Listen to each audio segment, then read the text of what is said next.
Okay, so today we're going to do something slightly different. We're just going to discuss my setup here that I use for my performances. It's all based on the idea of what Dawless Arcade is about. It's about energy efficiency and instruments that allow you to do things without relying on laptops and that are pretty expensive and are prone to a lot of distraction and complexity and stuff. So basically what we have here, I'm going to go over the whole details. Again, Dawless Arcade is about adapting to the energy situation and being more energy efficient while being creative during that downtime, right? During load shedding and such. So let's discuss what we have here, the tools of the trade, okay? So right now I'm speaking into my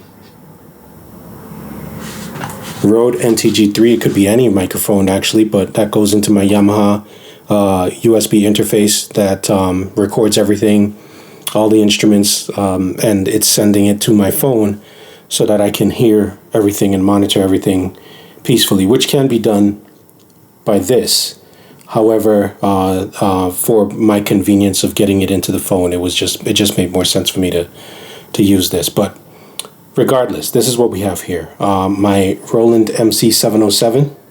Again, the Yamaha AG06 mixer, the Rode NTG3, and my 1010 Music Lemon Drop, which is my sampler slash granular synthesis, device. That's just my, you play with it. I'm sure you guys have seen it, and you'll see a lot more of it on the channel as we make more content. But this is the small rig. I don't recall the name. I have the box here on the floor, but I don't want to mess up anything, so let me just roll with it. Basically, this is a V-mount battery. It provides enough output for all the devices here, and so what we have here is very efficient. I think this uses 1500 milliamps. This uses even less than that. Both of these instruments, this can be powered by USB. The 1010 Music Lemon Drop, this can be powered by USB, which means the microphone and the mixer. And this, I've seen people power it by USB, but I think after some firmware updates, they pushed it to the limit, and I think it's pushing it a little past what would be comfortable for the unit itself. With that said, this is the big brother to the MC101, which is USB powered, dedicated. So that MC101, which is 4 tracks instead of 8, is 500 milliamps. So milliamp hours or what have you, but or milliamps. You know what I'm saying? It's very energy efficient. So we're talking about altogether, as I've run this into the ground, this setup with, as you see it here.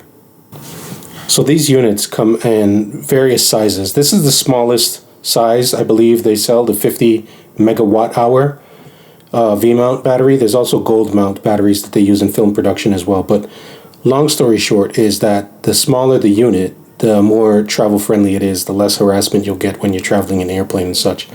But this entire setup, as discussed, as shown here, will get you to 5 hours of production time, 5 hours of creativity. Now, in the context of load shedding, for those of you that don't know or have not experienced it, load shedding can last 4 hours, 6 hours. Sometimes some communities that are in some disadvantaged positions in South Africa do not have access to any energy for days or even weeks.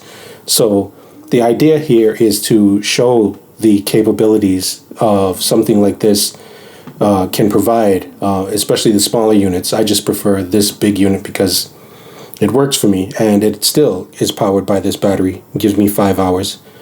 So long story short, this is Dawless Arcade. This is what the idea, part of the explanation is for Dawless Arcade. There are other components that I would encourage you to go and explore on the website. Sign up for the newsletter, and as we come closer to launching, the idea is that we provide a space, we provide the materials, we provide the resources for the youth so they can create content and not be hindered. And so send it off into the creative spaces online and make a living. So again, this is it. This is it. Just for those that are curious, on this channel of the mixer, I have my microphone, and I do have my reverb effect because this room sounds awful, so I'd rather add a little bit of touch just to kind of cover it up. In this channel, I usually add a mono instrument like my PO33 by Teenage Engineering. It's a sampler. This is where my MC707 comes in, and I control it there. This is where my lemon drop sometimes comes in. Sometimes I feed it into the MC707 and I control it. Where do I control that? I control that here. And then this is where my cell phone signal is. So, and then the master and the monitor, which I don't have any speakers hooked up, but I do have some headphones, and that's where I'm listening. So pretty much this is what it looks like. And again, I recommend you sign up, subscribe, like, share, comment, everything. We have a lot more content coming out, and I just like to not make excuses and just show what adapting can look like to the cards that are dealt to content creators and creative people, podcasters, vocalists, journalists and influencers of South Africa and the continent as a whole. When you have access to the instruments, access to the resources, access to the markets, and a system that works in your favor.